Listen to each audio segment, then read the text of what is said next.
Hey guys, Bump here, bringing you this 10.2 Unholy Death Knight Disease Mythic Plus guide. Today I will be talking about talents, gear and stats, as well as rotation and cooldowns, so that you can jump into any dungeon and excel as the Unholy Death Knight. I would say in patch 10.2 the Unholy Death Knight is definitely better than it has been before. We do more damage, especially in lower tire counts, so you can keep up with most classes. Still, some are currently overpowered, so you probably won't reach those levels, but, you know, I enjoy playing it. It's fun to play, it's rewarding, and let's just get right into it. Up here, we have a 21 Atal Tyrannical. Sorry for not starting it right away, so we are 1 minute into the fight. Nothing much has happened so far. We just went straight for the resin and lost it, and I used all my cooldowns. So that's where we kind of start. Anyway, when it comes to talents, this is the disease build. You can see the one I'm running exactly up there. This doesn't have that much flexibility, at least in the spec tree. You can choose to go swap the morbidity into Ghoulish Frenzy, but that doesn't really make sense. This is just the optimal build, kind of by far, so I would just run that. You can notice I'm personally in the class tree running the defensive build. So I sacrifice 1 point in Unholy Bond and put that in Will of the Necropolis. This does lose you out a couple % damage, but it makes you significantly more tanky. I like it, but with Optimum Pale you don't need that at all. So it's up to you what you want to run, right? You see the one below it, that's the standard kind of build that doesn't run Will of Necropolis. When it comes to gear, we have both embellishments, we have trinkets, and we have stats that we need to talk about. So embellishments, generally, there's like 4 you can choose from. You have the allied wrist guards, you have the blue silken lining, you have the pants that give haste, and you have the lariat. Any 2 of those will do pretty well. I'm currently running the wrist guards, and I'm running actually Shadow Flame because I'm spec'd for raid. In an ideal scenario, I would consider both Lariat with lots of sockets. I would consider Blue Silk, and I think that's probably the best one you can choose. Put that on like a cloak, and then maybe the haste legs. As a general rule, though, you kind of always want the versatility wrists. They're always like solid, so just go with those. When it comes to stats, everything but versatility is pretty good. You might think, well, hang on, you wanted us to do versatility wrists, but versatility is bad. The thing is that if you have low amounts of versatility, it ends up being fine to get like some of it, but as a general rule you're looking at roughly the same raw amount of haste, mastery and crit. I'm not running like optimized stats here really. I do have a haste proc trinket, so that's why I'm choosing to run a little bit more less haste. In reality, right, just do sims, put in dungeon slides, and it will tell you what's best, right? Easy peasy. That's how you do it. For trinkets, what we're looking for there are, you can have 2 options, right? Ideal scenario would be to have the, what's the name? Might of the Ocean from Throne of Tides. It's a 1.5 minute unused trinket that gives you lots of stats when used. Fits really nicely into our burst window because we can use it on Unholy Assault every 1.5 minutes and get some nice big burst damage. You can opt to run Mirror as well. Use that every second. Unholy Assault works fine as well. Alternatively, you could just run double passive. And for the double passive case, we're looking at trinkets that give raw stats. So we have Accelerating Sandglass, we have Butcher's Block, we have Eggshell, we have Porcelain Crab, and then we also have, there's one more, I'll put it up here. I think Pips from the raid, there we go. So there's like 5 passive ones, all of those are good, either combined with active or just running double passive, right? That's how you can do it. Great, so that's gear and stats, as well as talents. Now I'll talk about the rotation, because this is the bulk of this video. I'm going to spend by far the most time here, because this is where you have the most to gain. Playing perfectly versus suboptimally is a huge difference, much more so than like running the best kind of stats available to you. To start off, let's have an overview of how the Unholy Death Knight deals damage in Mythic class with the disease build. Like what actually deals damage here. Well, there's going to be 4 components, I'd say. So number 1, Epidemic. This is a runing power spender. You press it, everything that has your plague up kind of explodes, deals damage to everything around it. That kind of thing. A lot of the rotation here in AoE is about generating runic power, which you can then spend on Epidemic. That's a big point. Secondly, we have dots. This is disease build, right? The diseases will do lots of damage.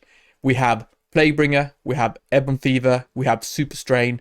Those 3 together makes us deal a significant amount of our damage through our dots. So a large part of playing Unholy will be keeping up to dots on all your targets and making sure your Plaguebringer is going all the time. Third one, Magus of the Dead. This is our tier 20 tier set. It means that hitting Apocalypse and Army of Dead spawns Maguses. Does that already, but now they cleave.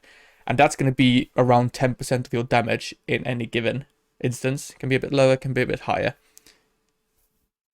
Essentially, the only thing you play around with there is hitting your Apocalypse and Army on cooldown, so you spawn the Maguses so they can deal the AoE.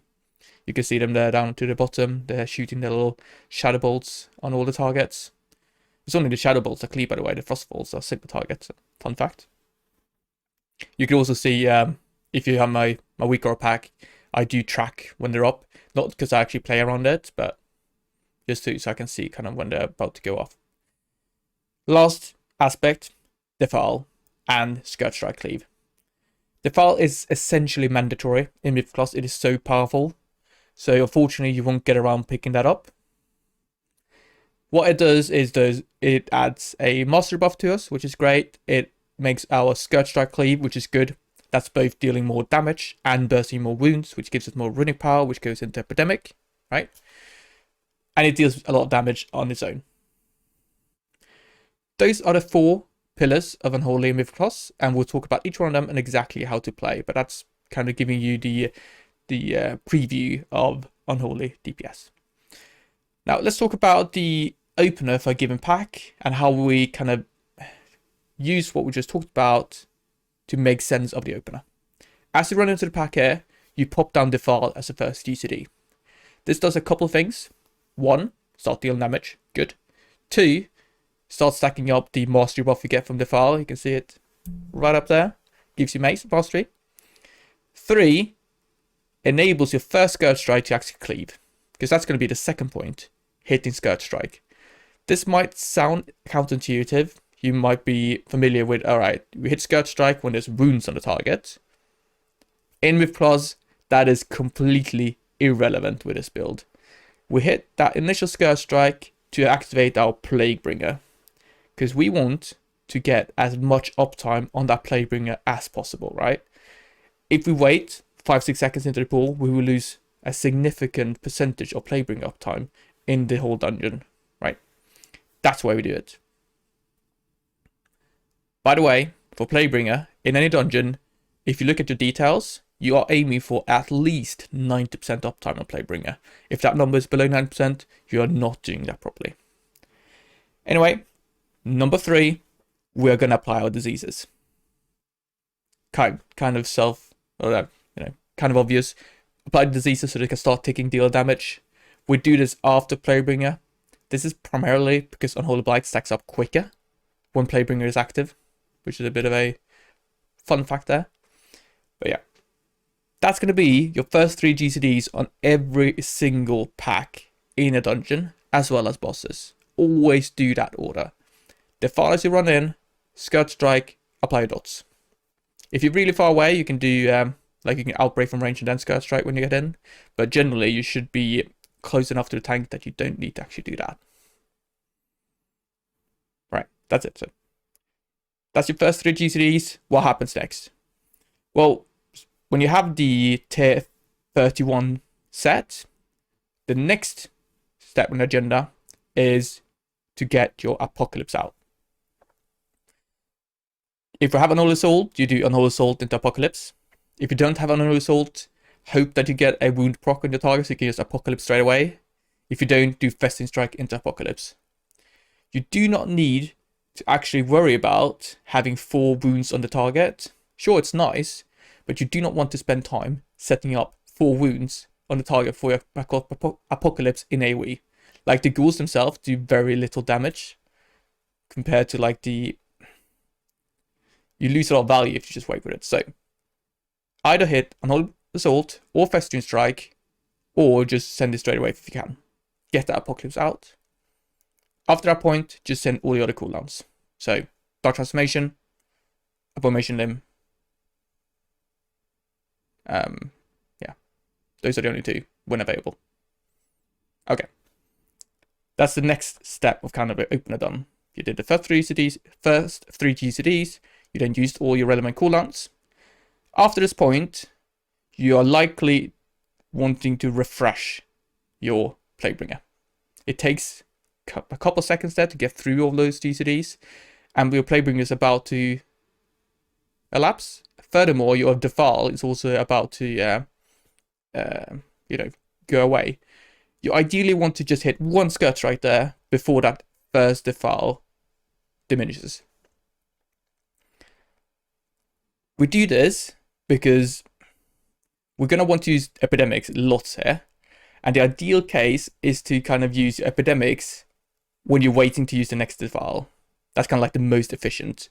Because that's the point where you kind of don't want to Scourge Strike. Because, there is no Defile down, so the Scourge Strike doesn't do much except just keep up the dot. So in the ideal scenario, you'll be hitting your Scourge Strike in your Defile windows. And then in the 3 seconds in between the Defile windows, that's the duration for the Defile buff before it goes away, that's when you can hit Epidemics. That's just a general rule, by the way. You will be hitting Epidemics loads during your Defile windows. I'm just saying here that after you pop down your cooldowns, just hit 1 Scourge Strike again to refresh Playbringer and get that like 1 cleave in. Ideally use it towards the end, so use a couple Epidemics and then Scourge Strike to avoid overcapping. But yeah. Let me rephrase that again. So after you use all your cooldowns, you're going to start hitting your Epidemics and Scourge Strikes. Ideally, prioritize hitting Scourge Strike if your Playbringer buff is about to go out, right? Otherwise, just spam Epidemics. Generally, what will happen is that you hit 1 Scourge Strike, that will generate a ton of runic power for you, so that you can funnel into Epidemic. How that works is your pet, with Dark Transformation, cleaves everything, and you have this talent that makes your pet also apply wounds when it cleaves. So we're generating loads of wounds in a pack, which means that when you hit that Scourge Strike, look here, it generates like 40, 50 runic power sometimes. It's just loads. You hit the Scourge Strike, spam Epidemic, hit Scourge Strike, spam Epidemic. And that's going to be the rest of your rotation, right? Very simply put, after you use your cooldowns, you're going to be using essentially 4 buttons. Epidemic when you can, Scourge Strike if you can't Epidemic or you need to refresh Playbringer, Defile when your Defile buff is about to run off, and then Outbreak to keep up your Plague. Those are your 4 buttons of the Unholy Mythic rotation. There's nothing else to it. You might think, oh, hang on, shouldn't I not Festering Strike to get wounds to my target? No, completely ignore Festering Strike. It is only used to set up for your Apocalypse, right? Other than that, it is just these 4 abilities, and just keep using them like that. If the pack lasts for like ages, and you end up in a situation where the file is on cooldown, and you actually don't have it down, you can Festering Strike. It's a bit more runic power efficient, but that is not very likely to happen. So in most scenarios, it is just going to be Scourge Strike, Epidemic, Defile, and Outbreak. Alright. That is the Unholy Mythic rotation. Let's recap here. Do a quick kind of summary. So, Defile is to run in, Scourge Strike, apply diseases, ideally Unholy Blight, but Outbreak if you don't have it. Get your Apocalypse out. So either do Unholy Assault into Apocalypse, Festering Strike into Apocalypse, or if you don't have an Assault and you get lucky, get a wound, just Apocalypse straight away. Use the rest of your cooldowns, Dark Transformation, Abomination Limb, and Power Rune Weapon. And then focus on 1. Keep up your Playbringer. 2. Use Epidemic as much as possible. 3. Use Defile whenever the Defile buff is about to go down. And 4. Reapply your diseases. That is the Unholy Rotation in a quick summary. Now, how do we use Army of the Dead? Just send it on cooldown. Trust me, if you use the stuff as soon as they come up in Mythic Plus, you're going to do loads more damage. Never hold things. Like, there's a very few niche scenarios where you're like, okay, I will use Bloodlust in this next boss, and it's going to come up in like 1 minute, so I need to save army. Other than that, just send it. Do not be afraid to just use that as much as possible. Great. Let's talk about single targets. What's different there? The whole single target rotation in Mythic Plus is quite straightforward. It's similar to the AoE one.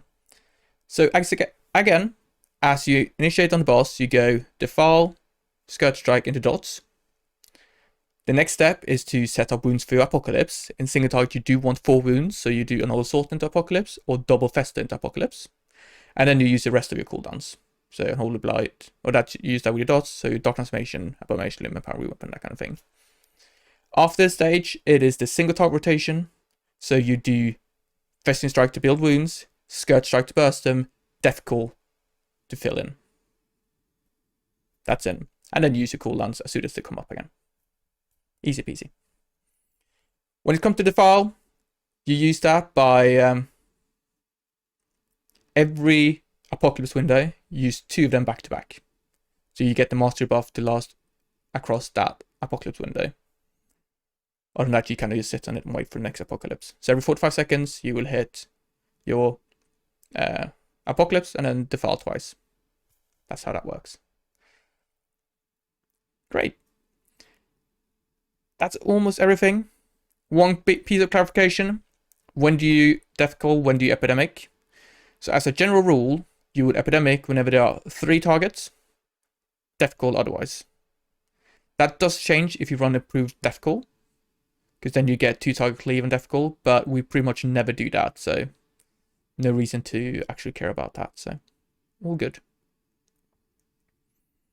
And yeah, I think that's everything. As I said, if you have trinkets, they are going to be used with Unholy Assault, either if they're 1.5 minutes or 3 minutes. They're going to align with Unholy Assault, so you can just macro that into it. Other than that, when it comes to macros, you can use Deafening K on cursor macros, like this one here. You can also bind Empowered Weapon into Unholy Assault, like that one. But yeah, that's pretty much it. When it comes to Empowered Weapon, I kind of just send it on cooldown. It's good value in like using it with the Unholy Blight, Dark Transformation, even though it's not with Apocalypse, with Unholy Assault, sorry. Because you do that, get that haste, and it kind of feeds into those burst windows. As always, try and get as much use as possible out of your CDs. That's the rule. Now, we've been there for 18 minutes, and this is pretty fast key. So we're just now on the last boss, so this would actually not be that much commentary. I can say, if you give a couple of tips and tricks for Atal, you know. First boss, you can AMS the Fear. You can also use Lichborn to deal with the Fear, which is pretty good. So you almost never have to hide behind the pillars like other inferior classes have to do. When it comes to trash, there's not that much fancy things we can do. We're playing Unholy, so using race or control undead is not really on the table. Essentially, we lose a ton of damage if we do it. So only in very rare situation where you have to get that CC, you would do it. Otherwise, never use control undead as Unholy. On the disease boss, you could probably notice when I did it, if you run disease build, it's a good idea to dot everything up. So keep up outbreak on all the targets. You do quite a lot of damage there. You can use AMS as well to deal with the dot that comes out, because it does do quite a lot of damage. On the priest lady, Chains of Eyes is really good to use on the Adler spawns. You can also grip that, try and leverage as much cleave as possible, dot it up, make sure it dies. Final boss here. Couple of things we can do. Soul Rend. These ads can be gripped. You can also use Blinding Sleet on them to help CC. Abomination Limb is also a good one to both deal good at AoE damage and grip them in so they don't reach the boss. And also Chains of Ice can be used in emergency situations to slow them. Wrecking Pain can be AMS'd, so if it does target you, you can AMS it, and it will just simply immune it, which is a good thing to do. You can also use AMS to soak up the spiders, depending on the key level. Like if you go too high, you won't be able to do that, but all the way up to 25s, I would think you can do an AMS and soak one spider. Helps a little bit with, yeah, not getting overwhelmed with them. Here's a good example where I use Abomination Limb. So as they spawn, I pop down the file, I dot them up, do some nice cleave and epidemics to kill them off quickly. I'm not too sure if we're going to see an example where I do leverage my my AMS for the Wrecking Pain. In this scenario, I was a bit greedy, so I did use my army on pool. Hard to say if that was good in hindsight. You can see here that we have lost running, and I will get most of the lost value into my army. You can see there I have 25 seconds left on lost, and I will have army up. So it was a good idea that even though I was, I knew army was coming up, I still set I knew bloodlust was coming up, I still set my army, because I knew that I would gain that extra value towards the end. The effective cooldown is like 3 minutes, it's nothing. You can send that a lot of the time, just go for it. Boss about go down, we're gonna go roughly above 200k overall, which is decent, I'd say. Leave a comment down below, let me know what you thought about this video, if it was helpful, if you want me to potentially delve a bit deeper into various topics. I will make a wound build video as well. That's quite a banger. Bit special one, but yeah, there you go. Upvote, downvote, consider subscribing, and I'll see you guys in the next video. Thank you very much for watching. Bye bye.